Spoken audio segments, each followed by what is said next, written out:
Madam ಮೊನ್ನೆ ಶುಕ್ರವಾರ ಬಂದು ಮಳೆ ಗಾಳಿ ಕಮ್ಮಿ ಇತ್ತು.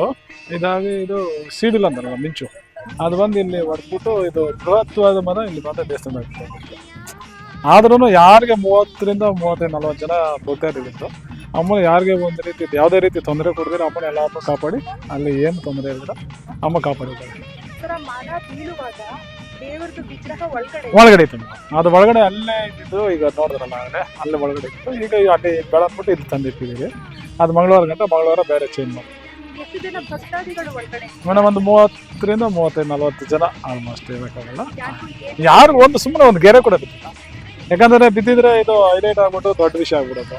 ಹಾಗಾಗಿ ಅಮ್ಮನಿರೋ ಒಂದು ಪವಾಡದಿಂದ ಅಮ್ಮನಿದ್ದಾಳೆ ಅನ್ನೋದಕ್ಕಿಂತ ಇದಕ್ಕಿಂತ ಬೇರೆ ಒಂದು ಉದಾಹರಣೆ.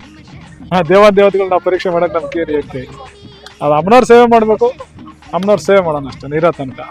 ಹಾಗಾಗಿ ಸೃಷ್ಟಿ ಮೂಲ ಯಾರಿಗೂ ಗೊತ್ತಿಲ್ಲ, ಗೊತ್ತಾಗಲ್ಲ. ಮುಂದೆ